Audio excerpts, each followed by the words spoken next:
ಅಭಿವೃದ್ಧಿಗೆ ಅನುದಾನ ನೀಡಲು ಶಿಫಾರಸು ಮಾಡಿ. ರಾಜ್ಯದ ಎಲ್ಲ ಜಿಲ್ಲೆಗಳ ಅಸಮತೋಲನದ ಬಗ್ಗೆ ಇರುವ ವಾಸ್ತುಸ್ಥಿತಿಯ ವರದಿಯನ್ನ ಸೆಪ್ಟೆಂಬರ್ 25ರೊಳಗೆ ಸರ್ಕಾರ ಕೇಳಿದೆ ಎಂದು ಅಸಮತೋಲನ ನಿವಾರಣಾ ಸಮಿತಿಯ ಅಧ್ಯಕ್ಷ ಗೋವಿಂದರಾವ್ ಹೇಳಿದ್ದಾರೆ.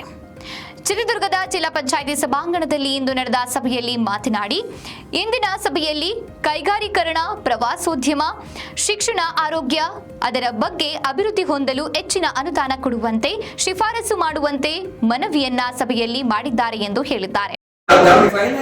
ನಮಗೆ 1 ವರ್ಷದ ಅವಧಿ ಕೊಟ್ಟಿದ್ದಾರೆ. 1 ವರ್ಷದ ಅವಧಿ ಸೆಪ್ಟೆಂಬರ್ ಕೊನೆ ತನಕ ಇದೆ. ಅದು ಸೆಪ್ಟೆಂಬರ್ 25 ಸೆಪ್ಟೆಂಬರ್ 25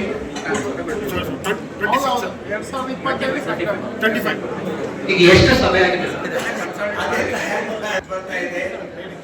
ಇನ್ಫ್ರಾಸ್ಟ್ರಕ್ಚರ್ಗೆ ಹಣ ಕೊಡಬೇಕು, ಕನೆಕ್ಟಿವಿಟಿ ಬರಬೇಕು, ಅರ್ಬನೈಸೇಷನ್ಗೆ ಹಣ ಬೇಕು, ಆಮೇಲೆ ಎಜುಕೇಷನ್ಗೆ ಬೇಕು, ಹೆಲ್ತ್ ಕೇರ್ಗೆ ಬೇಕು. ಪ್ರತಿ ರಾಜ್ಯದ ಪ್ರತಿ ಅಲ್ಲ ಪ್ರತಿ ಡಿಸ್ಟ್ರಿಕ್ಟ್ ಅವ್ರಿಗೆ ಅವರಿಗೆ ಏನೇನು ಕೊರತೆ ಇದೆ ಅದರ ಬಗ್ಗೆ ಹೇಳ್ತಾರೆ. ಅನುದಾನ ಯಾರು ಬೇಕು ಯಾರು ಹೇಳ್ತಾ ಇಲ್ಲ.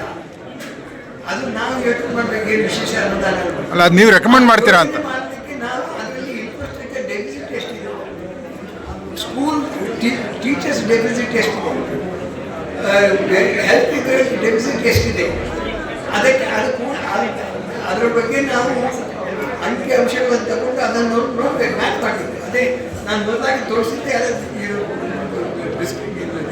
ಪ್ರೆಸೆಂಟೇಷನ್ ಮಾಡಿದ್ದೆ. ಅದು ಔಟ್ಕಮ್ ಆಗಿ ಏನಿದೆ, ಯಾವ ರೀತಿ ಇದೆ, ಅದು ಔಟ್ಕಮ್ ಯಾಕೆ ಹೀಗಿದೆ, ಅದು ಇನ್ಫ್ರಾಸ್ಟ್ರಕ್ಚರ್ ಕಡಿಮೆ ಆಗಿದ್ದಿರುವುದಕ್ಕೂ, ನೀರಾವರಿ ಕಡಿಮೆ ಆಗಿರುವುದಕ್ಕೂ, ನಿಮ್ಮ ಟೀಚರ್ಸ್ ಸ್ಕೂಲಿಂಗ್ ಕಡಿಮೆ ಆಗಿರುವುದಕ್ಕೂ, ಅದು ಯಾವ infrastructure, agriculture, industry, services, health care ಇದೆಲ್ಲ ನೋಡಿಕೊಂಡು ಆಮೇಲೆ ಅದರ ಬೇಕಾದ ಆಮೇಲೆ ಅದರಲ್ಲಿ ಯಾವ ಡೆಫಿಸಿಟ್ ಇದೆ ಅದರ ಬಗ್ಗೆ ನಾವು ಅದರ ರೀತಿಯಲ್ಲಿ ಅದನ್ನು ಪೂರೈಕೆ ಮಾಡಬಹುದು.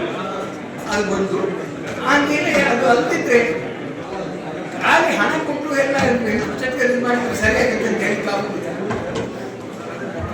ಪ್ಲಾನಿಂಗ್ ಮಿನಿಸ್ಟ್ರು ಹೋಗಿ ಹೇಳ್ತೇವೆ ನಾನು ಏನು ಮಾಡಬೇಕು ಅಂತೇಳಿ ನಾವು ಅದನ್ನು ಕಂಪ್ಲೀಟ್ ಆಗಿ ಸ್ಟಡಿ ಮಾಡಿದ್ರೆ ನಾನು ಈ ರೆಕಮೆಂಡೇಶನ್ ಮಾಡ್ತೀನಿ.